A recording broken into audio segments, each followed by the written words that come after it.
What's up everyone, Smiley Teachers here, and as you can see from the caption, this video is a guided discovery lesson plan.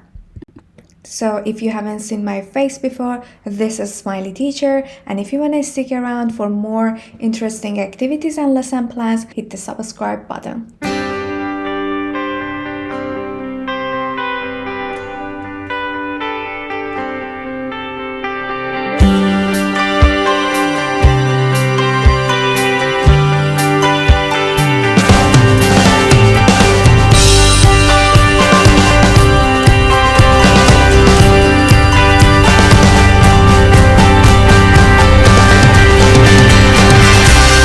So, what is guided discovery? I am in love with guided discovery. Guided discovery drops TTT. What is TTT? TTT stands for teacher talking time. That in these days we are trying to avoid it as much as possible. So before we dive in this interesting session that I love it, and I do it in all of my classes. I'm doing it in my elementary. Sometimes we want to review some grammar with my B1 students. I have this lesson that I'm going to take you through in my classes. So I have shared my screen with you. Since my mission is to help CELTA trainees, right now I'm sharing my lesson plan with you. As usual, we are going to have lead-in. Lead-in is here, is the first stage, and we are going to generate interest in our lesson. So what do we exactly mean by generating interest? Generating interest, it can go with showing a movie or video to your students, and before you show that to your students, you're going to ask some questions from them. But the other way that I'm going to show it to you right now is this way. As usual, we are going to ask some questions from our students, like this one. Why are these people happy? I'm going to show them the picture and they are going to guess. Since I have mentioned before, my students right now are elementary students. So maybe some of them would say, maybe he's rich. And then maybe some of them shoot with, maybe she won lottery. I'm trying to say it in simple sentences. And maybe even some of them shoot with lottery.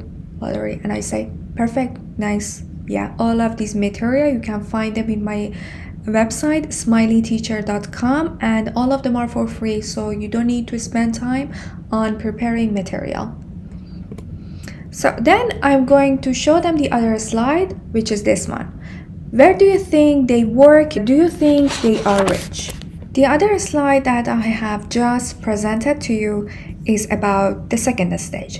The second stage is about the prediction.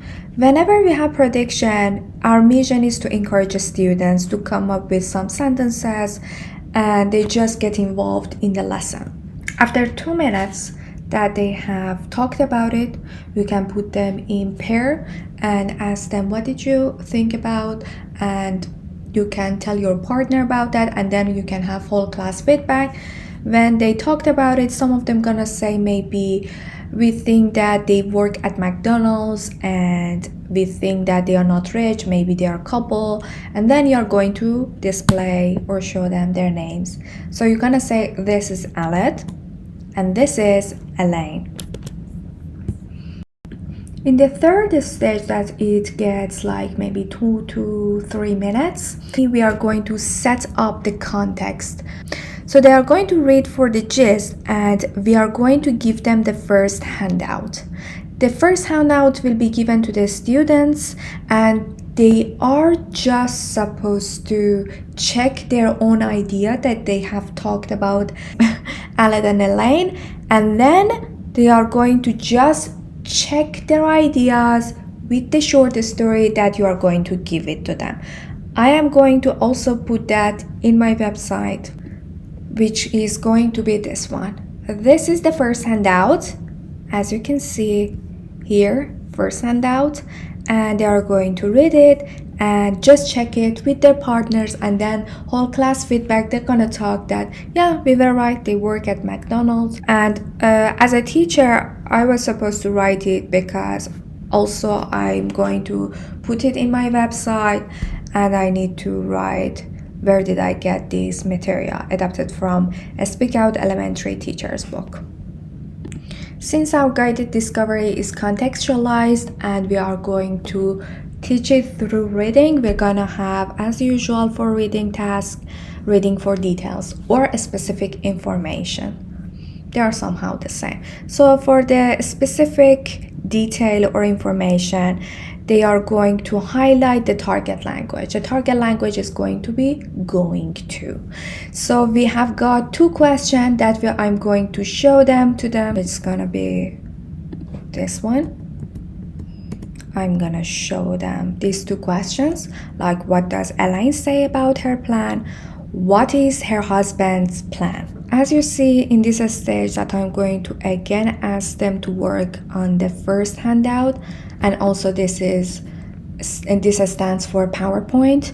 So they are going to read these two questions and answer the questions by reading for specific information or detail here. So they're going to read it again and answer these two questions.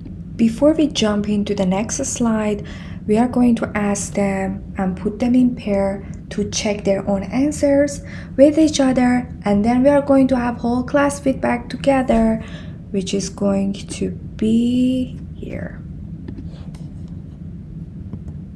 These are the answers or our marker sentence. If you have watched other videos that I have made about how do we teach a grammar, we need to have two simple marker sentences. How it's gonna be? One of them positive, one of them negative, like this one. I'm going to stay here, and he say he isn't going to work here. These are our marker sentences. After we are done with the sentences, as this stage that I mentioned before reading for detail, then we are going to head to clarification of meaning.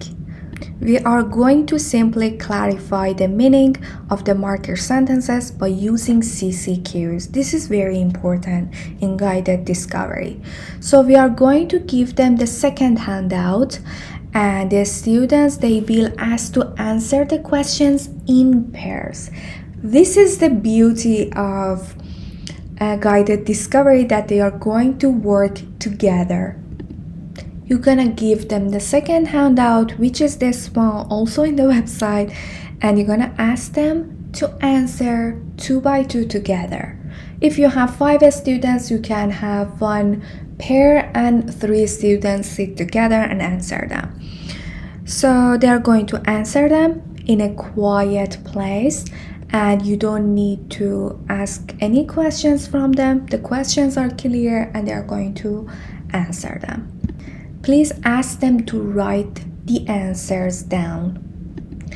After clarification of meaning, we are always going to have clarification of form. It means that how do we make these sentences with going to? We need to provide the students with the third handout and the PowerPoint for myself. Ask them to put these marker sentences in these blanks together again. So this is actually the third one, the third handout. And if you are a CELTA trainee or if you are a new teacher, you need to know that before you give them the paper, you are going to show and explain. Because whenever you give them the activity and then you want to explain, it just doesn't work. They cannot concentrate on whatever you are explaining anymore. So first explain, and then you are going to give them the paper. Also, when you have TP and you are at the CELTA course, this is very important. And the people who are evaluating you look at you and see what do you do. And these like little steps, they are important. So I'm gonna cut all of them, give 1-to-1 pair.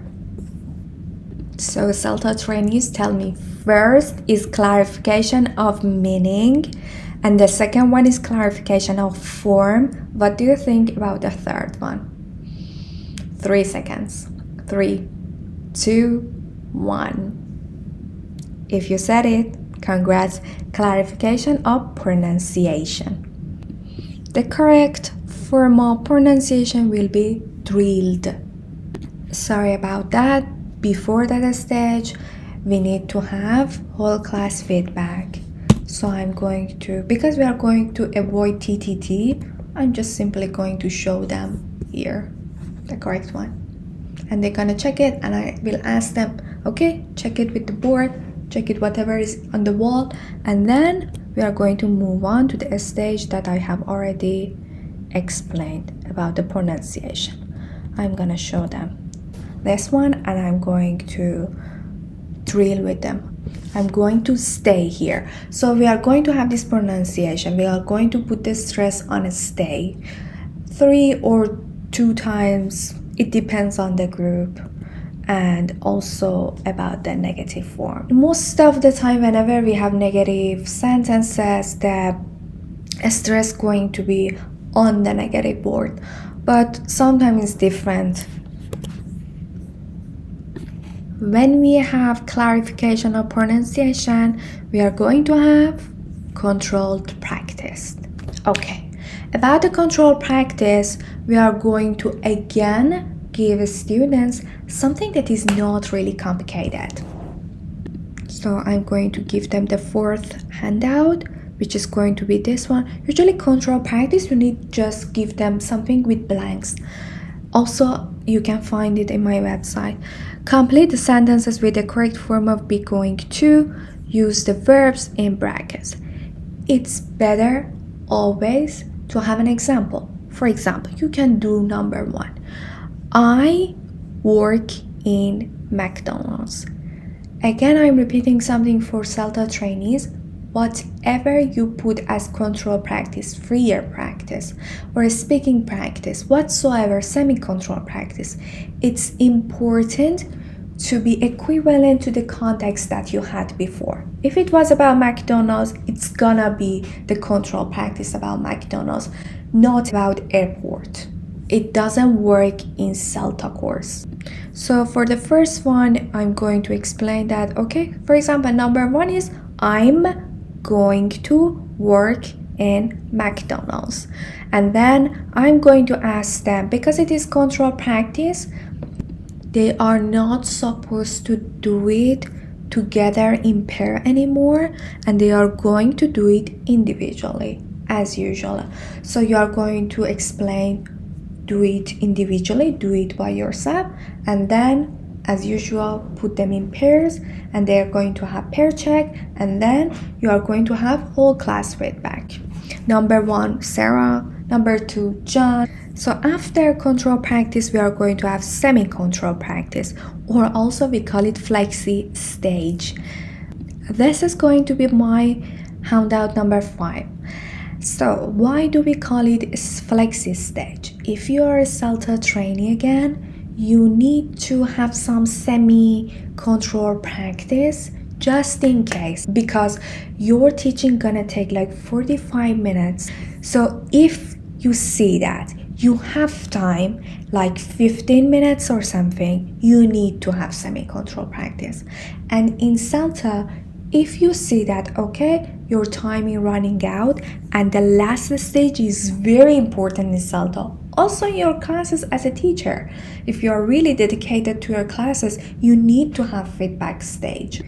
In this case, you can easily drop flexi stage or semi-control practice stage, and it doesn't do any harm. This is my handout number 5.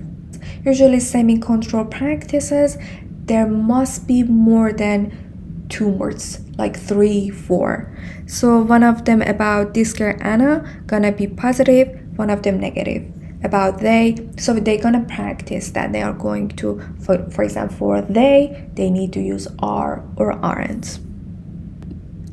So after semi-control practice, and when we are done, we are going to head to freer practice. Freer practice is an opportunity for the students to practice fluency, talking. So some question will be pinned around the classroom. I will pin them around the classroom. I usually try to use colored paper. This is my freer practice. I have got some questions here and I print them out on the colored paper and cut them and pin them on different part of the classroom. You can usually in this stage you can ask 2 by 2 students together, stand up, walk around, talk about these topics and answer them, and you're going to go around the classroom, take some notes, and then you will be prepared for the delayed feedback.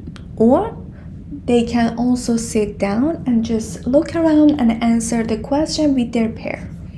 In this case, you need to go and get close to them, take some notes from the mistakes and from the correct sentences for the delayed feedback. By the way, you need to explain that they are going to use the language going to or I'm not going to. For the delayed feedback, you are going to write the correct and incorrect sentences.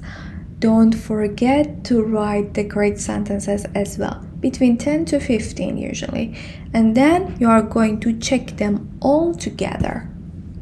I love teaching grammar. This is something that I love to do. And I always used to struggle with how to teach grammar. I used to write maybe 20 sentences on the board to teach new grammar or language to my students. That was such an awful habit that a person can do as a teacher. Only this guided discovery saved my teaching life. So if you are a type of teacher who can decide on what book you are going to teach in your classes or what kind of lesson plans you can have in your classes like me, I recommend teaching these books. I have discovered them 2 years ago face to face. The one that I'm showing to you is B1 Plus and this one is B2. 90% of these lessons are the discovery method. I always put whatever I teach here in my website. You can find them and download them for free. You don't need to spend a lot of time making and designing materials, so you can download them and enjoy them.